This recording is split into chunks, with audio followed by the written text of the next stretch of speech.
Math Infinité, la chaîne consacrée à l'enseignement des mathématiques à l'université. Alors, cette vidéo est une autre vidéo dans la série des résultats classiques en mathématiques et les grands théorèmes. Alors aujourd'hui, on va voir la démonstration d'un théorème très ancien qui date de 1893. Il est dû à Hadamard et il est connu sous le nom de théorème de majoration du déterminant de Hadamard. Alors j'ai choisi d'exposer ce théorème d'abord parce que j'ai trouvé que sa démonstration est très jolie et en plus il est accessible aux étudiants du deuxième année qui ont fait de l'algèbre linéaire et bilinéaire et il contient des notions clés de l'algèbre linéaire et quelques résultats qui m'ont étonné personnellement et qui sont surtout un lemme assez, assez joli. Voilà, là on va se régaler au niveau de l'algèbre linéaire. Alors, si tu es nouveau, il y a toute une playlist consacrée aux résultats classiques en mathématiques, les grands théorèmes. Et voilà, donc tu peux aller faire un tour. Il y a aussi un contenu des playlists consacrées à l'enseignement des mathématiques à l'université. Voilà, alors liker, s'abonner, partager permet d'encourager la chaîne et à son contenu d'atteindre un large public. Alors allons-y, le théorème d'aujourd'hui, théorème de Hadamard, donc c'est un résultat qui a été publié en 1893 par Jean Hadamard. C'est le titre de l'article, c'est Résolution d'une question relative au déterminant qui est apparu au bulletin des sciences mathématiques. Bon alors le déterminant, le théorème, il a un énoncé très simple, donc c'est une majoration du déterminant. Donc si on prend une matrice carrée d'ordre n à coefficients dans le disque unité, c'est-à-dire les coefficients de la matrice, donc c'est une matrice à coefficients complexes, et donc les coefficients vérifient leur module est inférieur ou égal à 1. Et bien le théorème nous dit que le module du déterminant est inférieur à n à la puissance n sur 2. Bon alors, on va voir qu'il y a une majoration grossière, si vous voulez, avec cette hypothèse sur les coefficients. Donc si vous prenez une matrice d'ordre 2, le déterminant c'est cette quantité-là, et comme les coefficients m et g sont de module inférieur ou égal à 1, donc ça c'est inférieur à 2.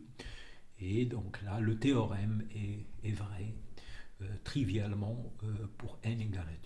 Alors pour n plus grand, la situation, on a cette formule du déterminant avec les permutations, et tout ce qu'on peut tirer, c'est, puisqu'il y a factoriel n permutations, et comme les coefficients, tout ça c'est inférieur au module à 1, donc le résultat qu'on peut tirer, c'est cette majoration par factoriel n. Donc voilà, donc on a toujours cette factorielle. Alors l'intérêt du théorème, c'est que justement cette quantité est largement plus petite que factoriel n. Donc on a cette relation-là. Alors je vais vous donner la démonstration. Donc voilà, quand j'ai écrit ça, alors après je me suis rendu compte que j'ai posé ça dans un exercice. Alors donc on va démontrer ça. D'abord, voilà, donc c'est pas par récurrence, donc on fait cette remarque-là. Si vous prenez k variant de 1 jusqu'à n, k n plus 1 moins k moins n est égal à ça. Voilà, donc ça c'est facile à avoir cette factorisation. Alors k plus petit supérieur à 1, donc ça c'est positif, et n est supérieur à k, c'est positif, donc ça c'est positif. Donc cette quantité est plus grande que n. Et si vous faites le produit de tout ça, c'est plus grand que n à la puissance n. Et ça, ici, c'est le produit des k, c'est factoriel n, et le produit des n plus 1 moins k, c'est aussi factoriel n. Et donc, on a ça. Voilà, donc ça, c'est pour un peu illustrer le théorème et voir un petit peu donc, son intérêt. Donc, effectivement, cette quantité à partir de 3 est largement plus petite que factoriel n. Voilà, alors il y a un cas où on peut démontrer le théorème facilement, c'est en utilisant la définition du module de déterminant. Alors voilà, donc si je prends n vecteurs dans Cn, donc ce sont les vecteurs lignes de M. Donc je prends V1, Vn, les vecteurs lignes de la matrice M. On suppose que le déterminant de M est différent de 0. Sinon, cette relation est trivialement vérifiée. Donc cette relation est intéressante quand le déterminant est différent de 0. Donc ça veut dire que ces vecteurs sont libres, forment une base. Et je suppose qu'ils sont orthogonaux par rapport au produit hermitien de Cn. Alors on va revenir à ce produit, donc voilà. Et bien dans ce cas-là, le déterminant, donc le module de déterminant, c'est le volume du parallélépipède engendré par ces vecteurs. Et comme ils sont orthogonaux, 2 à 2, le volume c'est le produit des normes, donc des VK. Alors, la norme d'un VK est évidemment inférieure, donc c'est ça la norme, c'est la racine de ça. Et bien sûr, comme les coefficients sont inférieurs à 1, ça c'est inférieur à n à la puissance 1,5, donc fois n, donc on a ce résultat. Donc voilà, donc dans ce cas-là, dans ce cas particulier, on a ce théorème. Bon alors le cas général, c'est à quoi on va s'attaquer, et là ça va demander un travail plus élaboré. Alors allons-y, donc on va préparer la démonstration du théorème. Donc on va introduire les matrices de Gram. Alors les matrices de Gram, donc d'abord je considère dans Cn ce produit-là, le produit hermitien. C'est ce qui est linéaire usuel de Cn. Alors il est linéaire par rapport au premier facteur et il vérifie cette relation. Donc Vu c'est l'adjoint, c'est le conjugué de UV. Donc ça veut dire que les UU sont dans R, plus en plus. Et il est 6K linéaire par rapport au deuxième facteur. Voilà, donc il est défini. Donc défini positif UU égale à 0, équivalent à U égale à 0. Voilà, donc ça c'est juste des rappels. Et à partir de ce produit, on va définir des matrices spéciales, ce qu'on appelle les matrices de Gram. Donc si je prends k vecteurs dans Cn, je peux définir une matrice carrée d'ordre k en prenant les produits des vecteurs UI, UJ. Voilà, donc je prends cette matrice. Donc ça s'appelle une matrice de Gram. Bon alors, cette matrice, c'est aussi le produit de la matrice M fois l'adjoint de M. Alors M, c'est la matrice obtenue, donc c'est la matrice Kn. K, les lignes sont les vecteurs U, UJ, donc voilà. Et son adjoint, donc c'est M bar transposé, c'est donné par ça. Donc si vous faites le produit scalaire, à chaque fois vous aurez le produit de UI avec UJ barre transposée, et donc ça va vous donner ça. Voilà, donc toute matrice de Gram est le produit d'une matrice M avec son adjoint. Donc il est hermitien puisque G étoile égale G étoile c'est l'adjoint, c'est ça, c'est par définition ça. Donc les matrices de Gram sont un cas particulier des matrices hermitiennes. Alors ces matrices ont deux propriétés importantes. Leurs valeurs propres sont réelles. Si vous prenez une valeur propre lambda de G, vous écrivez GUV, donc ça c'est lambda UV. Mais comme G est égal à son adjoint, donc c'est égal à ça aussi. Et ça c'est lambda bar UV, donc vous aurez lambda égal à lambda bar. Vous prenez V égale à U et donc U différent de 0, donc lambda égale à lambda bar. Donc les valeurs propres sont réelles et ils sont positifs. Si vous faites GUU, donc là c'est M étoile, donc le M étoile va passer ici, donc ça c'est la norme au carré de M étoile U, égale lambda la norme de U au carré. Donc ça c'est positif, donc lambda est positif.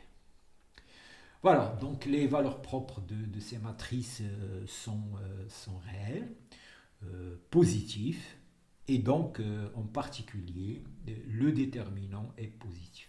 Donc ça c'est une propriété qu'on va utiliser dans la démonstration du théorème. Voilà, donc ces matrices ont le déterminant, c'est le produit des valeurs propres, et comme ils sont réels et positifs, le déterminant est positif. Alors, une autre propriété de ces matrices, alors ils sont inversibles si seulement si les vecteurs U1, UK sont linéairement indépendants. Alors ça, c'est facile. Donc si un vecteur UI s'écrit comme combinaison linéaire des autres vecteurs, et bien la ligne LI de cette matrice va s'écrire comme combinaison linéaire des autres lignes, et donc le déterminant est égal à 0. Donc si les vecteurs sont liés, le déterminant est nul. Voilà. Alors inversement, si le déterminant est nul, ça veut dire qu'il y a une ligne qui s'écrit comme combinaison linéaire des autres. Et donc, si vous écrivez ça, vous allez trouver qu'il y a une combinaison linéaire de ces vecteurs qui est orthogonale à tous les autres. Alors, vous aurez un vecteur combinaison linéaire des UI orthogonal à tous les UI. Alors, il est dans l'espace et dans son orthogonal.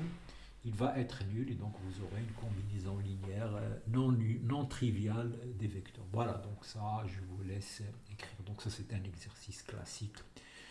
Voilà. Alors ça, ça va induire une propriété importante. Si je prends une matrice de Gram et si j'enlève la IM ligne et la IM colonne, alors le I est le même, hein, donc j'enlève la IM ligne et la IM colonne, je vais obtenir encore une matrice de Gram formée par les vecteurs UJ pour J différents de I. Voilà, donc c'est ça. Donc ça c'est important, j'enlève la même ligne et la même colonne. Et donc si j'enlève la même ligne et la même colonne, j'obtiens encore une matrice de Gram. Alors ça va jouer un rôle important dans ce qu'on va faire. Alors en particulier, si le déterminant de GI est égal à 0, donc ça veut dire que ces vecteurs sont liés, et bien si vous ajoutez UI, il va être encore lié. Voilà, donc ça c'est important. Alors cette propriété n'est pas vraie pour n'importe quelle matrice. Si vous prenez n'importe quelle matrice, et si vous enlevez la même ligne et la même colonne, vous pouvez avoir le déterminant de GI égal à 0 et le déterminant de G différent de 0. Donc ça, c'est une propriété. Cette propriété, il est spécial pour les matrices de Gram. Alors, il faut la noter. Donc, on a déjà le déterminant est positif et on a cette propriété-là. Donc, voilà. Et on a ce lemme. Donc là, c'est... disons, c'est la propriété centrale, disons, alors, ce qui est étonnant, c'est que dans l'article d'Adamar, Il ne donne pas la démonstration de ce lemme. Il se réfère à ce lemme comme une propriété bien connue des déterminants. Donc pour lui, ça c'est une propriété bien connue des déterminants, et donc bon, il a fallu démontrer ça après. Voilà, alors le lemme, qu'est-ce qu'il dit? Ben, vous prenez une matrice et vous l'écrivez en bloc. Donc vous prenez là un bloc d'ordre K, là un bloc d'ordre n-K, donc vous écrivez votre matrice en bloc. Voilà, et donc si la matrice est inversible, vous écrivez l'inverse avec les mêmes blocs. Donc vous l'écrivez, ce bloc-là est du même ordre que celui-là, et celui-là de même ordre que celui-là. Voilà, donc c'est ça l'idée. Alors le résultat étonnant, c'est que ce déterminant, le déterminant de ce bloc est égal au déterminant de U fois le déterminant de ce bloc. Voilà, donc c'est ça le lemme qu'on va utiliser et qui va résoudre le problème. Donc il faut, voilà, donc en bloc, le déterminant de ce bloc égale le déterminant de celui-là fois le déterminant de U. Voilà, alors la démonstration, il est simple. Donc on a ces deux relations, puisque U fois U moins 1, si vous faites les produits en bloc, vous aurez U ici U1V1 fois U2V3 égale IK. Et vous aurez U3V1 U4V3 égale à 0. Donc ça, c'est le fait que ça fois ça égale l'identité. Voilà, vous obtenez ces deux relations. Alors maintenant, de ces deux relations, vous déduisez cette relation-là. Donc on peut vérifier. Donc là, vous avez U1V1 U2V3 égale à IK, donc c'est cette relation. U1 fois 0, U2 fois n-K, donc c'est U2. U3V1, U4V3, c'est 0 avec ça. Et finalement, ça fois ça égale à ça. Donc on a bien cette égalité. Et si je passe au déterminant, le déterminant de ça, donc ça comme c'est une matrice diagonale en bloc, ça c'est le déterminant de U4, ça c'est le déterminant de V1, et bien sûr ça c'est le déterminant de U. Et on a le lemme. Donc voilà, le lemme il est relativement... il faut juste y penser. Mais la démonstration il est simple. Voilà, alors il faut retenir ce lemme parce que c'est ça ce qu'on va utiliser. Alors maintenant, une autre relation cruciale utilisée par Hadamard, c'est le développement d'une matrice pour calculer le déterminant. Voilà, et puis donc... alors donc en fait, voilà, on prend une matrice G. Alors pour nous, ça va être toujours une matrice de Gram, mais ça on peut le faire. Ce qu'on va faire maintenant, c'est général. Donc j'ai mon matrice G et je définis la matrice N où je change juste ce terme, je mets un 0 là-dedans. Alors maintenant, ce qu'il faut remarquer, que on a cette relation-là. Le déterminant de G égale ce déterminant plus ce déterminant. On utilise juste le fait que le déterminant est linéaire par rapport à la dernière ligne. Parce que cette ligne, c'est égal à celle-là plus celle-là. Donc si vous faites ça plus ça, ben vous allez trouver ça. Donc là, on a juste utilisé le fait que le déterminant est linéaire par rapport aux lignes de la matrice. Et donc, alors maintenant, ce déterminant, je peux développer suivant la dernière, donc c'est Gn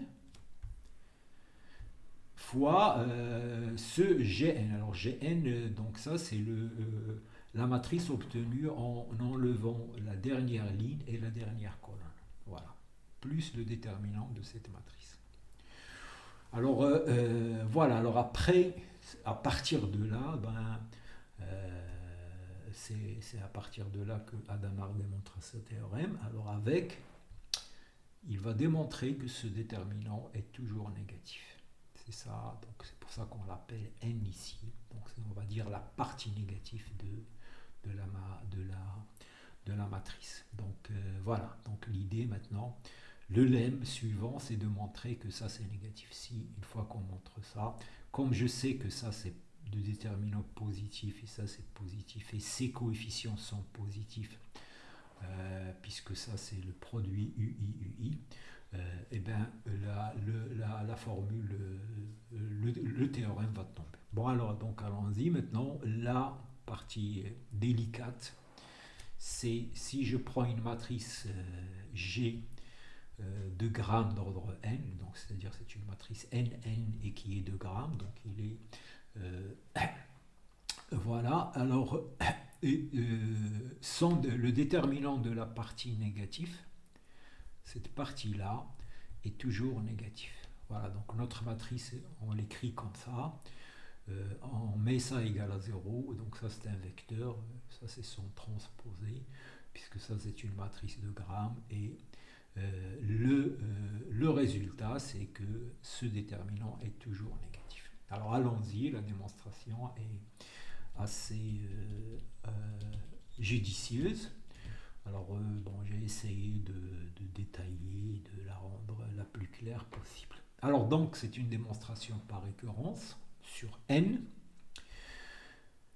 Alors pour n égale à 2, donc G donc, va s'écrire comme ça. N2, ça revient à mettre un 0 ici. Et le déterminant de N2, donc c'est 0 moins le module 2 au carré de ce nombre. Et bien sûr, il est négatif. Donc le résultat est vrai pour n égale à 2. Ici, c'est 2. N2. Voilà. Bon, alors maintenant, ben, on suppose la formule vraie jusqu'à n-1. Et on prend une matrice de grammes d'ordre n. Et on veut montrer que le déterminant de nn est négatif.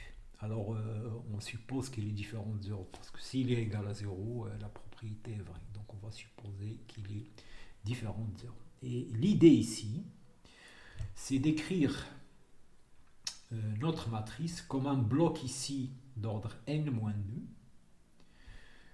Voilà, donc de mettre ici un bloc d'ordre n-2, ici un bloc d'ordre de 2, et le reste, ce qui reste. Et donc, le but, c'est d'utiliser le lemme.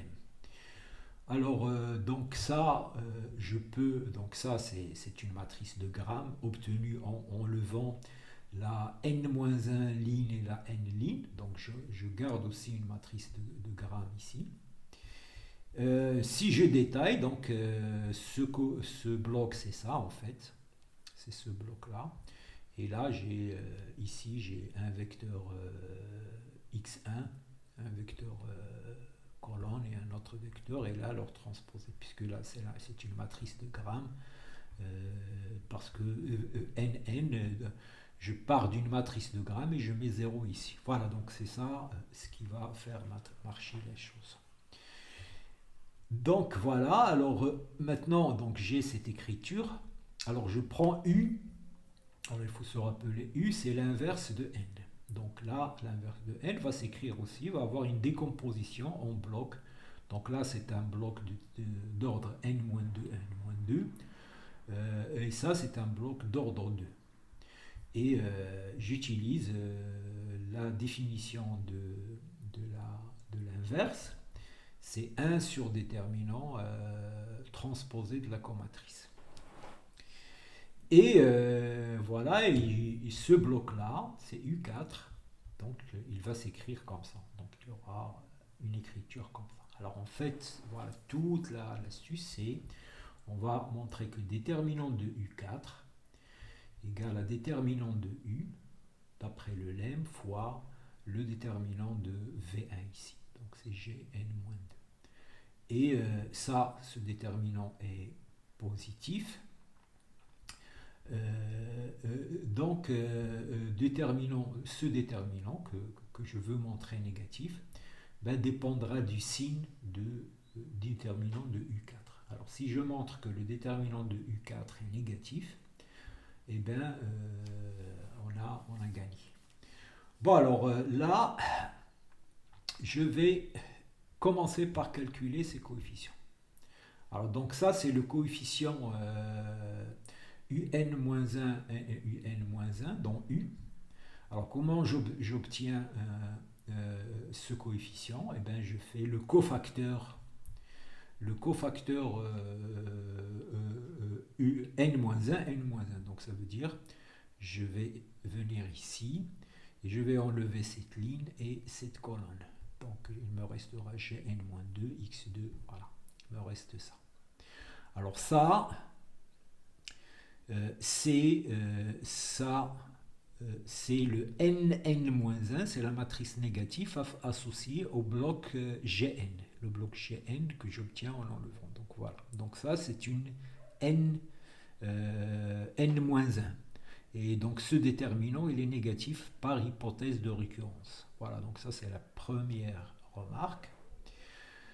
Alors pour UNN, donc j'enlève ici, j'enlève cette ligne et cette ligne. Donc d'après la coefficient, donc il va me rester ça. Et ça c'est Gn, c'est la matrice que j'obtiens de G en enlevant la dernière ligne et la dernière colonne. Donc ce déterminant est positif. Alors maintenant il me reste les autres. Alors celui-là, UN n-1, comme ici c'est transposé, ça revient à enlever cette ligne et cette colonne. Donc je vais avoir Gn-2 x1 transposé Gn-. Et pour l'autre, Gn-1, celui-là, donc je dois enlever ça et ça, donc il me restera Gn-2 x. Alors ce qu'il faut remarquer, c'est que cette matrice et cette matrice, ils sont conjugués. C'est-à-dire le G étoile de cette matrice, c'est celle-là, puisque ça, c'est une matrice hermitienne. Ici, quand je fais le conjugué, donc le x1 va passer ici avec transposé, et le transposé de x2 va. Et ça, c'est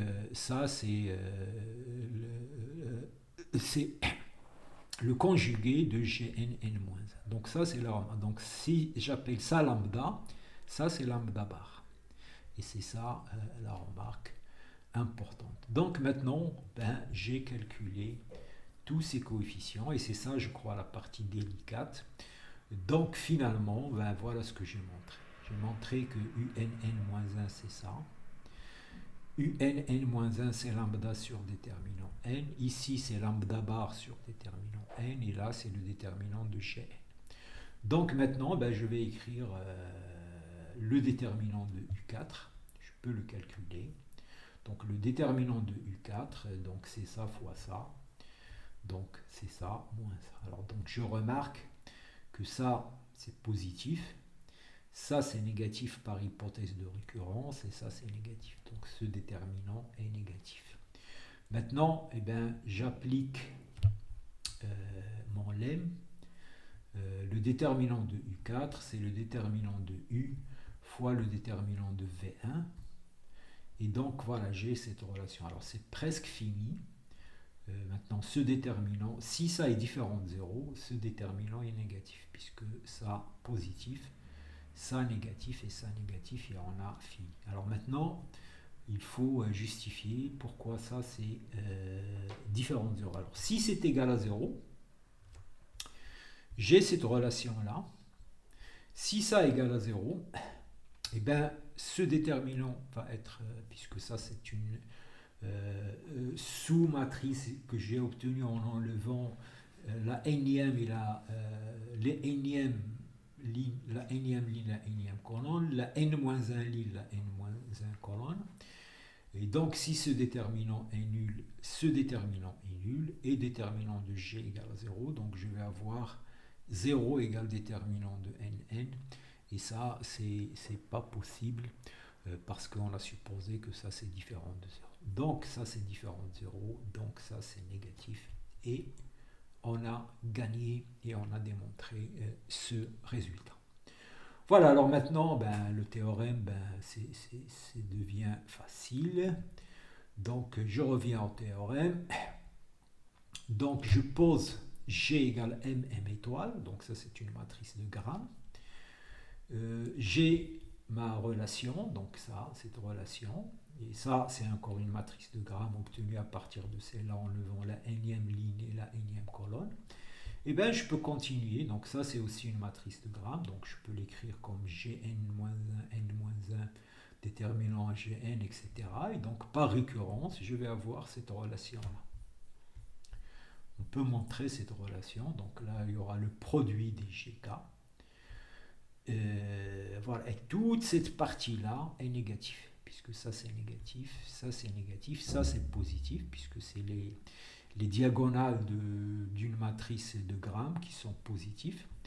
Et donc tout ça c'est positif, donc ça c'est plus petit que ça. Voilà, voilà, j'aurai déterminant de G en module inférieur à ça, euh, puisque tous ces GK sont inférieurs à n, et donc on a le résultat. Et on a démontré le théorème. Voilà, et donc voilà, donc si vous êtes resté jusque-là, n'oubliez pas de s'abonner, partager, liker et faire des commentaires, et je vous remercie.